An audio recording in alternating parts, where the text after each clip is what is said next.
Indonesia akan menghadapi Australia di laga kedua putaran ketiga kualifikasi Piala Dunia 2026 zona Asia, menjamu Australia di Stadion Utama Gelora Bung Karno.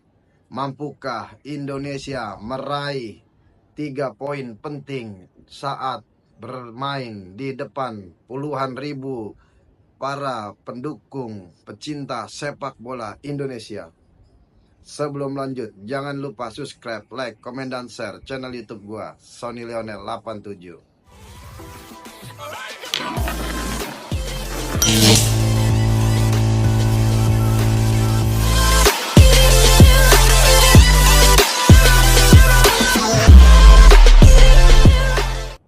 Jadi Indonesia pada hari Selasa akan menjamu Australia di Stadion Utama Gelora Bung Karno pada pukul 7 malam, di mana pada laga kedua ini akan sangat menentukan bagaimana nasib kedua negara di ajang kualifikasi Piala Dunia 2026 zona Asia. Kita tahu timnas Indonesia memiliki hasil positif saat bertandang ke Arab Saudi, berhasil bermain imbang 1-1. Ini merupakan modal yang sangat bagus, kunci dari penampilan kedua yang akan menjamu Australia besok di Stadion Utama Gelora Bung Karno. Pada laga kedua ini, Coach Sintayong berharap kepada anak-anak asuhnya agar bisa lebih konsisten, lebih fokus dalam menghadapi Australia, yang dimana pada match pertama menghadapi Bahrain, Australia berhasil dikalahkan 1-0. Dengan hasil ini membuat posisi Australia satu peringkat di atas China yang dibantai oleh Jepang 7-0. Jadi pada pertandingan besok kita berharap bagaimana pemain-pemain timnas yang akan bermain dari menit-menit awal agar lebih baik lagi, lebih pintar, lebih cerdik lagi dalam bermain bola-bola daerah, dalam bermain passing 1-2. Karena kita tahu pada saat melawan Arab Saudi, penampilan permainan timnas Indonesia di babak pertama cukup baik, sangat mengesankan. Jadi ini kita harap di pertandingan kedua melawan Australia besok, Indonesia mampu mempertahankan apa yang sudah dilatih oleh Coach Sintayong. Karena hasil dari match kedua ini akan mempermulus jalan timnas Indonesia untuk melaju ke putaran berikutnya. Walaupun ini baru 2 pertandingan awal, di mana saat melawan Arab Saudi pada babak pertama, penampilan timnas Indonesia, Jai Ijes, Martin Paes, The Professor Tom Haye bersama Ivan Jenner, dan di depan ada Rafael Strike, Ragnar Oratmangun, dan juga Witan Sulaiman.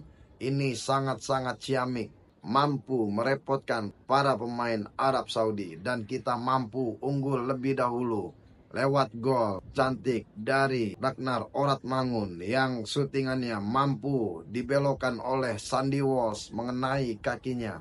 Jadi kita berharap pada pertandingan Selasa melawan Australia, penampilan pemain-pemain timnas diharapkan 110% lebih baik lagi.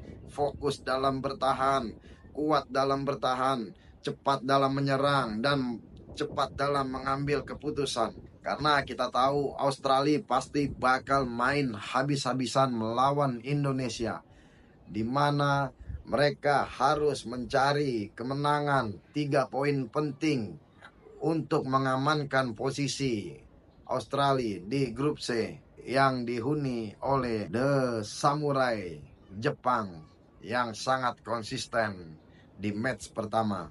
Jadi buat para pemain timnas Indonesia, khususnya buat Bang Jai dan Martin Paes, ini adalah cobaan kedua di mana kita harus mewaspadai 4 pemain penting Australia yang memiliki peran penting untuk merubah hasil jalannya pertandingan.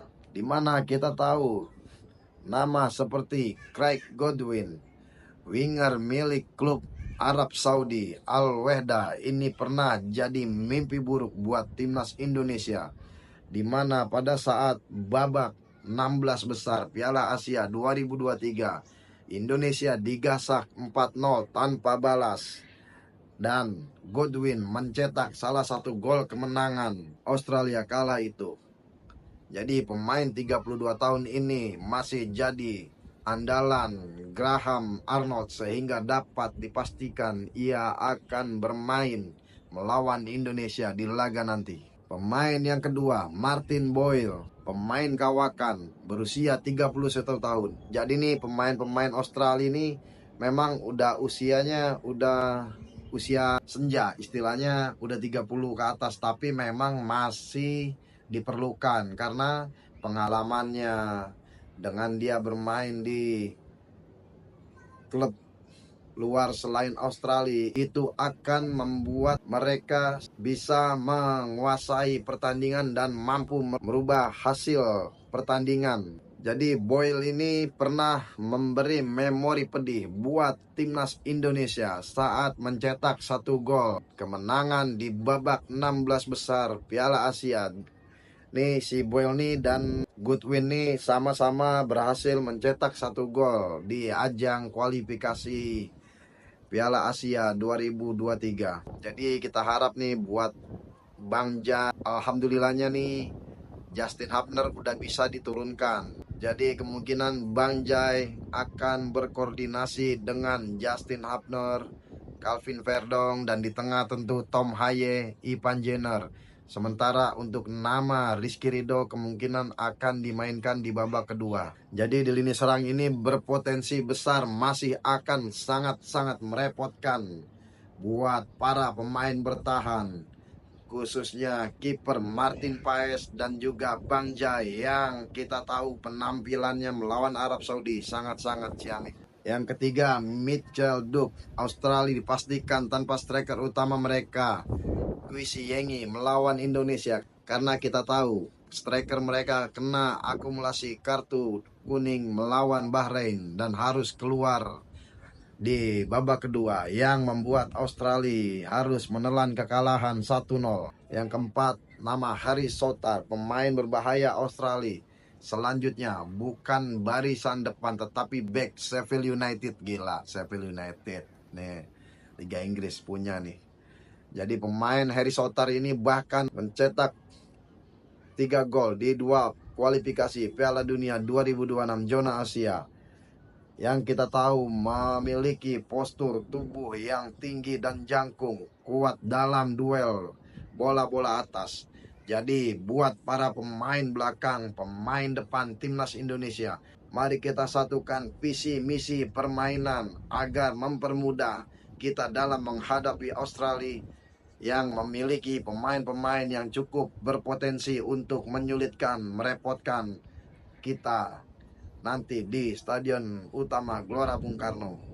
Semangat Timnas Garuda, skuad Garuda, Timnas Indonesia. Bravo PSSI, Bapak Erick Thohir. Bravo Coach Sintayong. Kita bisa menuju ke Piala Dunia 2026. Thank you guys.